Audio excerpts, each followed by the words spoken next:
Bonjour à tous et bienvenue dans cette émission de Vendredi en bref. Aujourd'hui, une émission spéciale, une émission hors série où je vais vous présenter des métiers insolites que personne ne connaît. Vous allez voir, quelques métiers sont très étranges. C'est parti pour cette émission spéciale.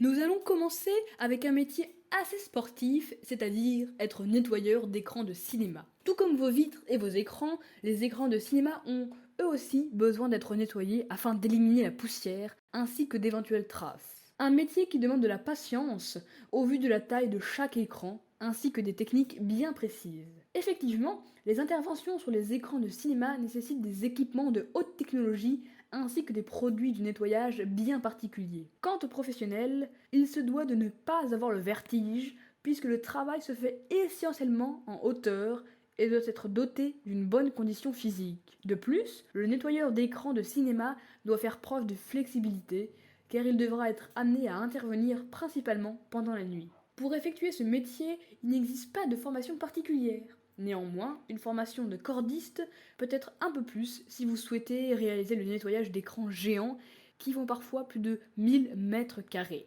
Cette formation peut faire de vous un professionnel de nettoyage en hauteur que vous effectuerez à l'aide de cordes. Il s'agit donc d'un métier à risque, mais le nettoyeur d'écran de cinéma est en général assez bien payé pour ses fonctions. Le salaire brut mensuel peut tourner autour des euros.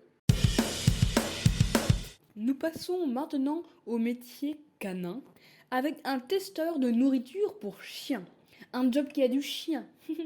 Tous les soirs, vous alimentez votre petit animal de compagnie, mais saviez-vous qu'auparavant cette nourriture a été testée par un être humain? Comme vous et moi. C'est une réalité.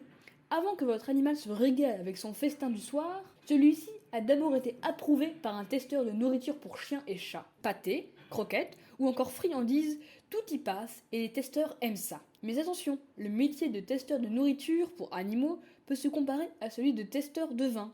En effet, la nourriture est mâchée puis recrachée, tout comme le vin. Le salaire d'un testeur de nourriture pour chiens et chats peut varier entre, cette fois je dis le prix, 25 000 et 40 000 euros bruts par an. Et le métier peut être exercé dans n'importe quelle compagnie de nourriture pour animaux. Si vous aimez la nourriture, aimez goûter à tout et voulez éveiller votre palais gustatif, tentez ce métier original qui aura tendance à vous rapprocher encore plus des meilleurs amis de l'homme. Toutefois, gare à la laine en fin de journée. Et maintenant, si nous parlions du métier de verbicruciste. Verbi quoi? Avez-vous déjà entendu ce mot? Non. Eh bien, sachez que vous n'êtes pas le seul. Et pourtant, le verbicruciste est essentiel dans la vie de certaines personnes. Peut-être la vôtre. Mais qui est-ce, ce verbicruciste? Ne faisons plus durer le suspense. Il s'agit d'un créateur de mots croisés.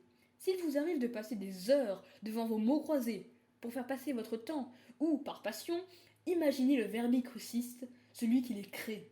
Existant depuis plus d'un siècle, le métier de verbicruciste est exercé par les amoureux des lettres dotés d'une imagination incomparable.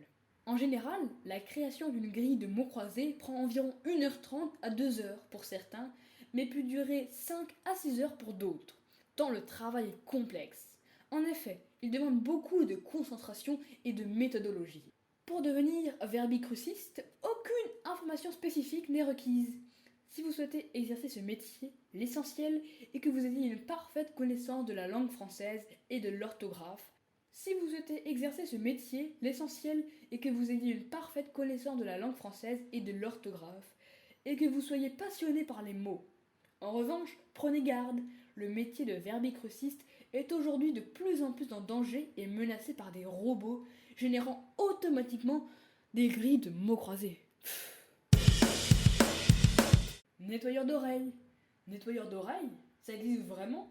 Eh bien oui, c'est en Inde que ce métier se transmet de père en fils depuis des siècles. Métier étonnant, il se fait pourtant de plus en plus rare. Étant vu comme un héritage, il perdure tout de même.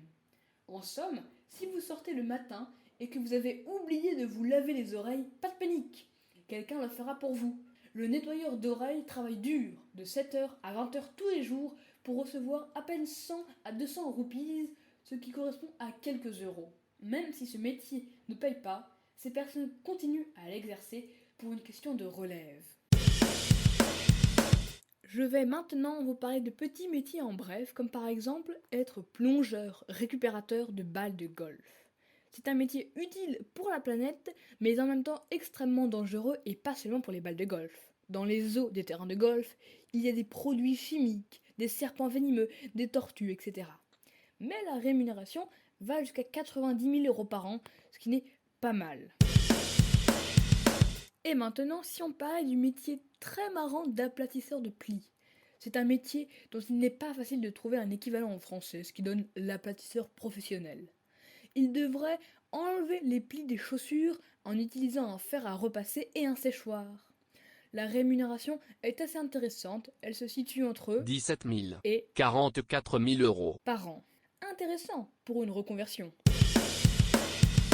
Parlons d'un métier intéressant. Écrivain pour biscuits chinois.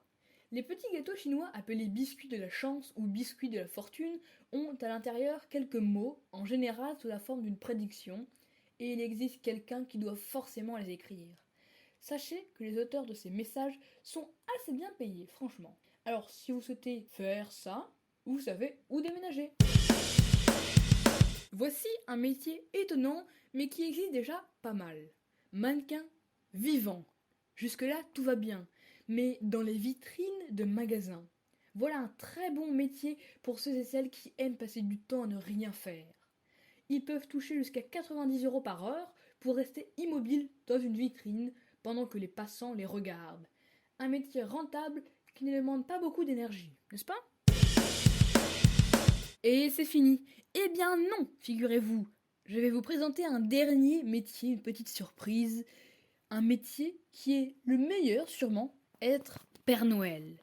Oh oh oh, chaque année, avant sa tournée des cheminées, le Père Noël prend le temps de rencontrer les enfants dans les centres commerciaux ou les marchés de Noël. À la clé de l'émerveillement pour les enfants et des compléments de revenus bienvenus pour l'acteur qui prend la pose. Avis aux candidats dotés d'un bon contact avec les enfants et d'une carrure adéquate. Quelles sont les missions du Père Noël ? Le rôle du Père Noël est simple. Être le Père Noël. En d'autres termes, créer pour les jeunes enfants l'illusion de parler avec le Père Noël le temps d'un échange ou d'une photo. Avant toute chose, il est attendu du Père Noël qu'il ressemble au Père Noël. Le candidat devra donc être de sexe masculin, ni trop jeune, ni trop mince. Le Père Noël doit user de patience. Ses séances de pause s'étirent parfois sur des journées entières. Il sait rester attentif, calme, souriant et aimable malgré la fatigue. Résistance et endurance sont donc très fortement conseillés. Il ne vous reste plus qu'à appeler Pôle emploi et leur demander s'il leur reste une petite place pour être Père Noël. Je savais que vous présenter le métier de Père Noël, ça aurait été une bonne idée en ce mois de décembre. Et voilà, je suis sûre que vous trouverez votre futur métier parmi tout cela. Merci de nous avoir suivis et on se retrouve le premier vendredi du mois de janvier.